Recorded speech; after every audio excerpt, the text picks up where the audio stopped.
Sejam muito bem-vindos a mais um programa Triciatados. O programa de hoje está especialíssimo. Nós estamos aqui comemorando 1 ano de programa diário aqui pela Rede Record News, canal 27.1 na TV aberta, ou 78 ou 578 NET, todos os dias às 19 horas, aqui pela TV Record News. E 24 horas por dia no YouTube do D24 ou no YouTube do programa Triciatados. Hoje a gente está aqui com a minha convidada preferida para os meus aniversários, todas as datas comemorativas, que é a minha diva, a minha inspiração, a queridíssima Mazé Mourão. Nossa, com essa apresentação fica até sem fôlego. Imagina, você sabe que é verdade, você sabe que é sincero, você sabe que é de coração, você sabe que eu admiro demais o seu trabalho e, além de admirar o seu trabalho, admiro o ser humano que você é e os filhos que você criou. Ai, Trícia, muitíssimo obrigada. Você é sempre uma grande luz, assim, há tanto tempo que a gente tem essa conexão, né? E é uma conexão tão gostosa. Tão bacana. Às vezes a vida nos empurra para determinadas situações, né, de parceria. E é um momento super agradável. Momentos que poderiam ser momentos difíceis, complicados, chatos, enfim. Trânsito difícil. Deslocamentos difíceis. São momentos deliciosos de uma conversa descontraída, de uma troca de carinho, né, verdadeiro, né? São momentos muito agradáveis. A Mazé é uma pessoa de uma generosidade com quem está começando, que é uma coisa admirável, né, Mazé? Você que já está nessa profissão há tantos anos, ter todo esse carinho comigo. Nossa, eu assim lembro Eu lembro quando você, numa das vezes que eu soube, que a gente cruzou, que eu cruzei com seu irmão, você estava grávida e estava no hospital porque teve um problema e tal.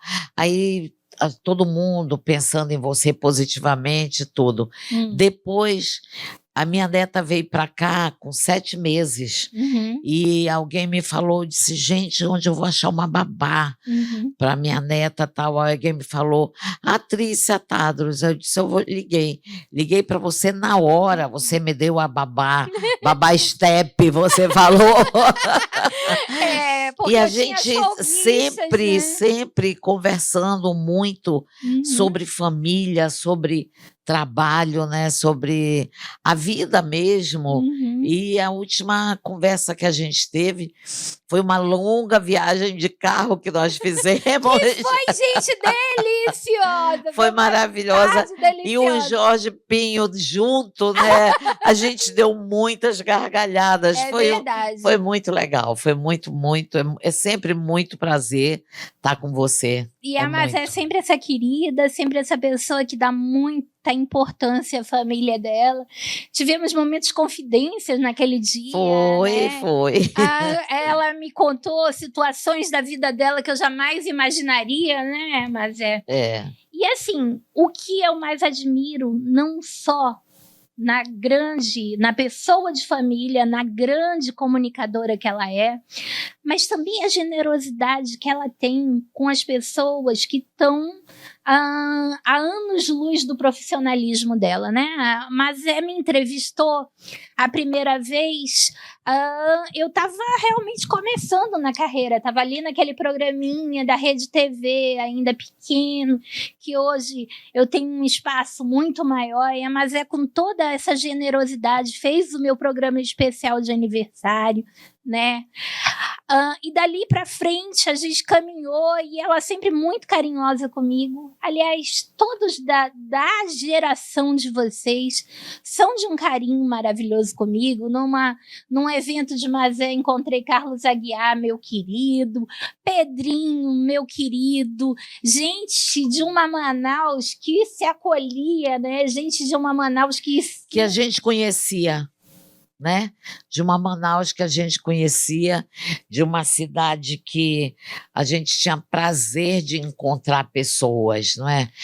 E eu não perco isso, sabe? Às vezes, todo evento que eu faço, eu chamo as pessoas, chamo os novos, mas chamo os decanos todos, porque a pessoa fez parte daquilo tudo, não é? Nós somos isso hoje, eu sou o que eu sou, porque eu tive todo um acompanhamento com profissionais maravilhosos, então a gente não pode esquecer. Eu acho que esse está sendo um grande problema dentro da nossa profissão, é o esquecimento, né? Não, já tá velho, já não precisa. O etarismo é muito sério. Complicado em quem trabalha com a imagem, né? Por que ela tá gorda? Por que ela ela agora só anda de tênis? Por que agora ela só anda com sapato? Entendeu? É toda uma história que você fica pensando, gente, todo mundo vai chegar lá, se não morrer. Se tiver sorte, né? Se tiver sorte, vai chegar lá, né? Vai chegar lá. E eu acho que a gente tem que ter todo o respeito por essas pessoas que pavimentaram essa nossa profissão, né, Mazé? Porque se a gente imaginar que do Gil, né, que foi o mais longevo dos nossos jornalistas, né, para cá, houve tanta, digamos assim, como é que eu posso dizer? Tanta desvalorização muito desse grande, nosso trabalho, né? Uma mudança, né? Tiveram muitas mudanças, muitas as novidades, isso é normal, né? Novidade das redes sociais, novidade de portais, novidade dos blogs, novidade dos influencers, mas parece que a situação está invertendo um pouco, né? Saiu outro dia até uma matéria na Isto É, falando da mudança do que você, como é que vai ser, o que vai ser o novo influencer, sabe? O que é preferível na profissão? Eu acho que o influencer ele tem um papel de divulgação, mas quando as pessoas confundem o que é o papel do jornalismo, que é a informação verificada, a procedência, né? Aí a gente vê notícias sem verificação, né? Notícias que não são escritas por um profissional, e isso é perigoso, né? É muito ruim a tal fake news, né? Eu coloco, depois eu me retrato.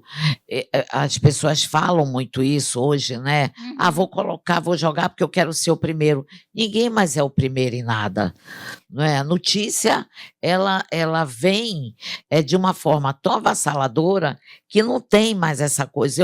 Eu dou o furo, ninguém vai mais, ninguém corre atrás do furo. Você corre atrás da verdade. Exatamente. Né? O jornalista, ele tem o compromisso com a verdade.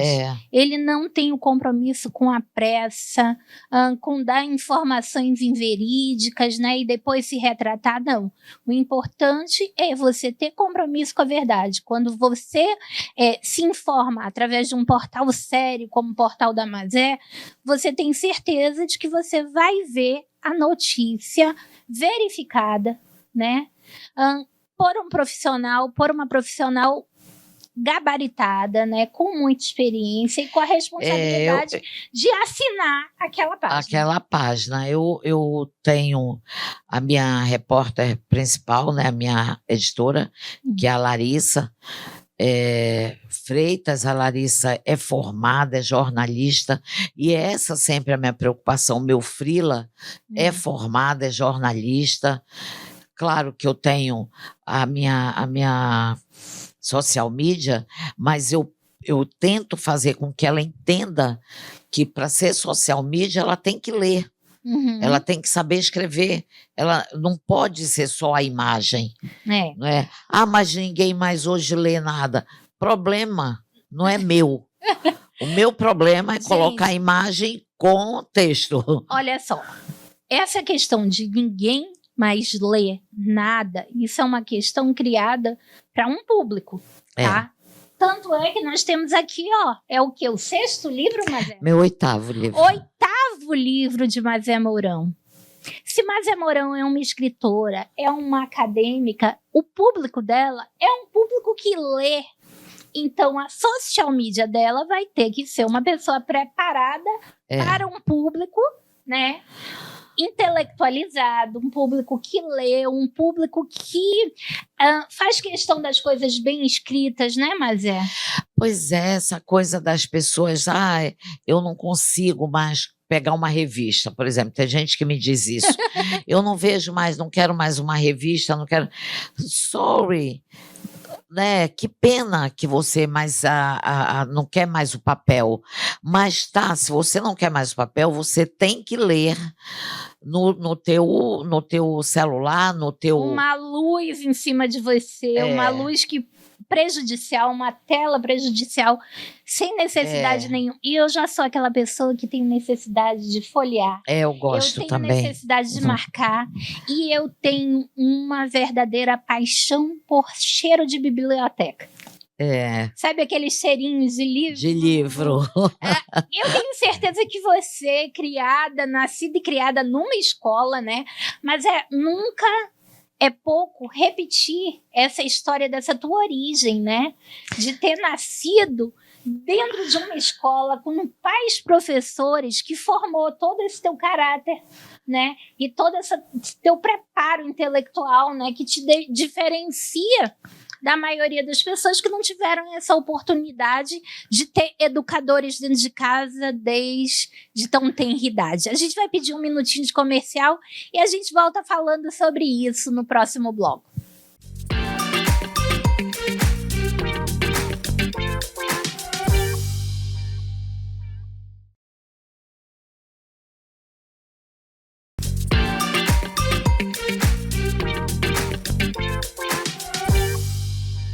Voltando aqui nesse segundo bloco com a minha queridíssima Mazé Mourão, a gente falava a respeito do diferencial de já ter nascido num ambiente acadêmico, né? De pais professores, que você realmente não tem como ser menos correta ao escrever, né? Menos curiosa ao aprender, né? Conta um pouco dessa tua origem, Mazé. Pois é, meus pais, eles se conheceram dentro do colégio que eles se tornaram donos, né? Meu pai, como professor, era seminarista, ele ia ser padre. Olha, filha de padre, Mazé Mourão, outra novidade. Ele ia ser padre, ele era lindo, um homem belíssimo, alto, bonito, com os olhos azuis maravilhosos, e encontrou a minha mãe, que é a dona Leonor, foi ser aluna dele. Estamos falando de 2 nomes de escola que vocês com certeza conhecem. Leonor Mourão e Fuete Paulo Mourão. Isso. Aí ela, segundo ela disse, né, ela olhou para ele e disse, eu vou casar com ele. E casou. E desencaminhou um padre. Total. Isso foi uma grande guerra na família dele, eu acho. Mas eles...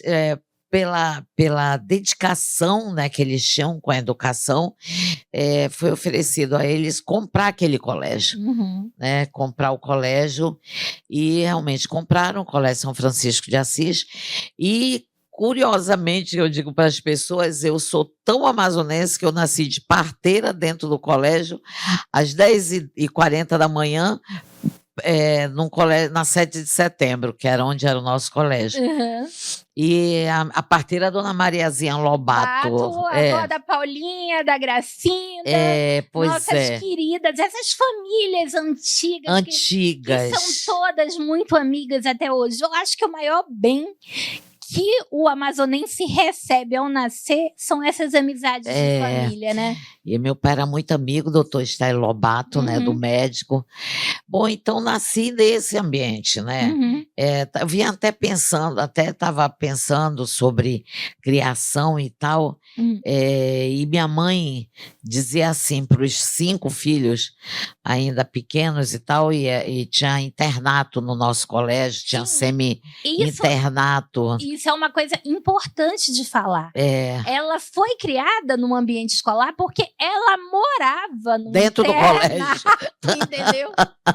Dentro do colégio. E ela dizia aí, assim, quando chegava em março, que começava o ano letivo, ela reunia os 5 filhos e com meu pai, ela dizia, é proibido adoecer.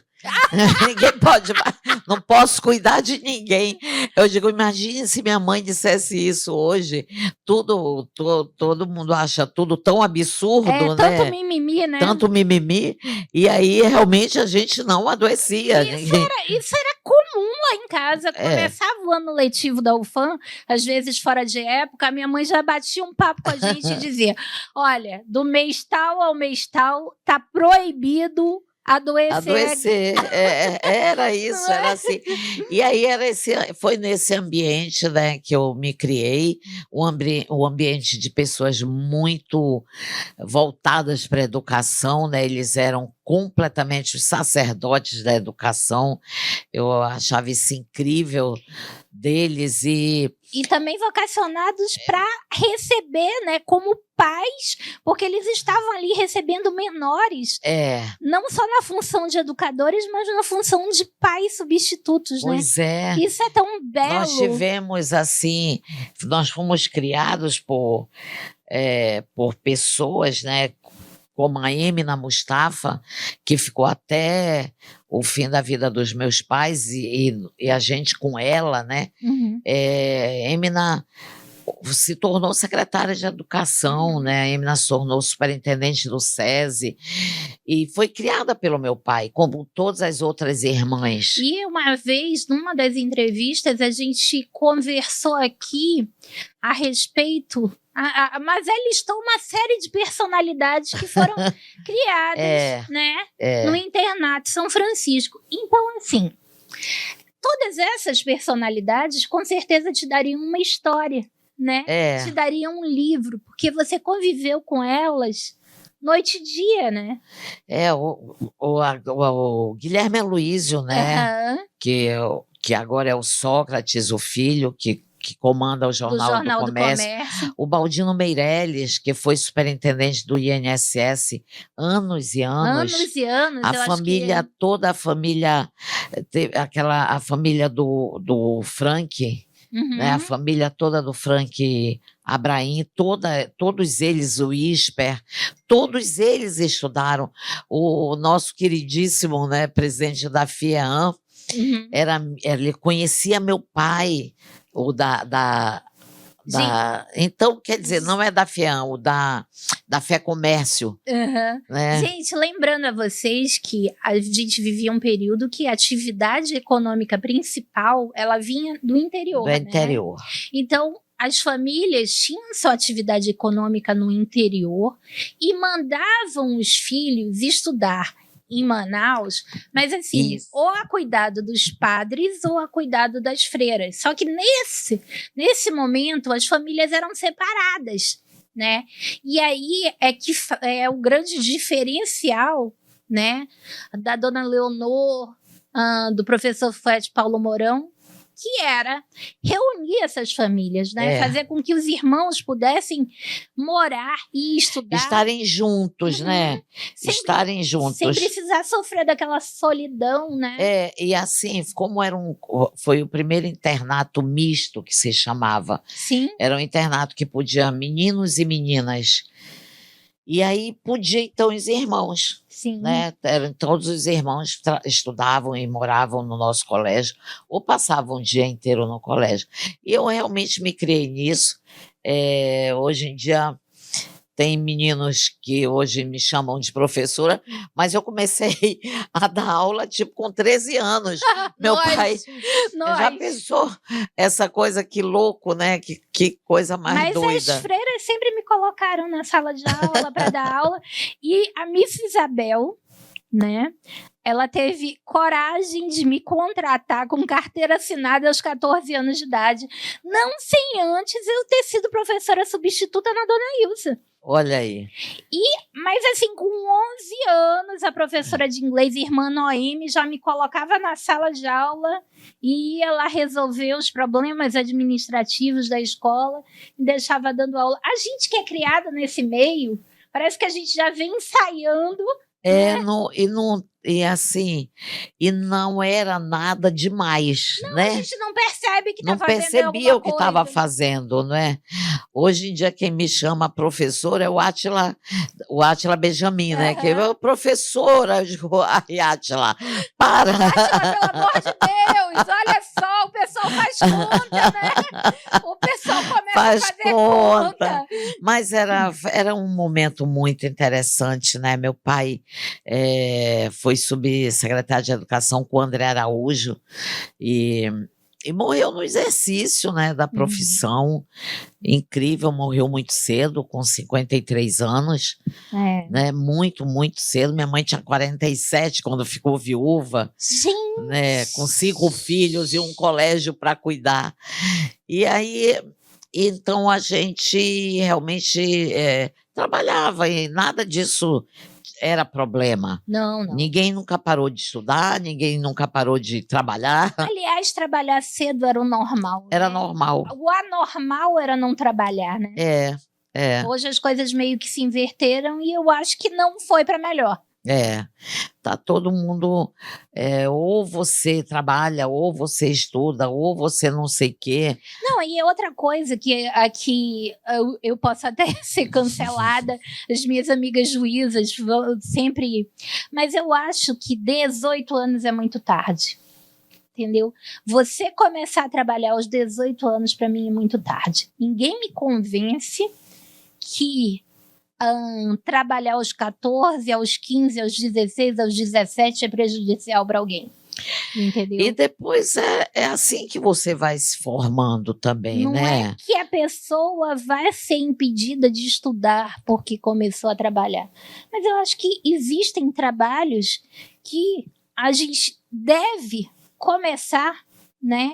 Antes, porque às vezes aos 15, aos 16 já se conectam com mais companhias, já não é mais uma pessoa totalmente, né, preparada para o mundo do bem, né? Mas assim, Trícia, eu tive uma infância deliciosa. Meus pais eram muito éticos, né? Então eles nos matricularam em outros colégios, porque eles não queriam que as pessoas tá beneficiando porque é filho, porque é filha. Então eu fui estudar, no Santa Doroteia, somos Doroteias, né? E a Dorinha foi para Auxiliadora e os meninos foram para o Colégio Dom Bosco. E nada disso foi problema. Sabe? Nada disso traumatizou. Mas eu acho que tu foste favorecida nessa história, na questão logística. Era que estudava mais perto. Eu ia andando pro colégio. Era que estudava mais perto. Casa, aquela que podia dormir um pouquinho mais. Eu ia andando pro colégio. E às vezes eu até me falava assim para minha mãe, mas por que eu não estudo aqui? Porque eu não já estou dentro do colégio. Não, ninguém quer que os alunos que estão aqui estão pagando e tal, eles achem que a gente está beneficiando vocês. Olha que moral, né? Que hoje em dia existe mais, né? Então é incrível, assim, foi uma criação maravilhosa, né, que eu tive, fui muito amada, né, a gente sabe disso. E muito E muito estimulada. estimulada a continuar estudando, a continuar trabalhando, né, resolvi casar muito cedo, né, Pois é, mas ó, essa é a história desse casamento. Um passarinho me contou que existia um homem lindíssimo em Manaus e cheiroso que conquistou o coração de Mazé. Pelos filhos, a gente já imagina que realmente isso procede, né? Mas me conta, por que casou tão cedo, Mazé? Eu acho que fogo mesmo. Fogo, Mazé. Haroldo tinha vindo ele fez a infância dele, ele ficou órfão muito cedo, com 4 anos. Ai, tadinho. E aí ele tinha uma tia que morava nos Estados Unidos e veio aqui e levou o Haroldo para os Estados Unidos. E ele voltou quando ele ia para o Vietnã. Eita, peraí. Olha só, nós vamos pedir agora, vamos fazer aqui que nem vale tudo, cenas dos próximos capítulos e vamos continuar esse programa, essa conversa, esse fuxico no programa de amanhã. Um beijo para vocês e fiquem com essa fofoca de Mazé no próximo programa.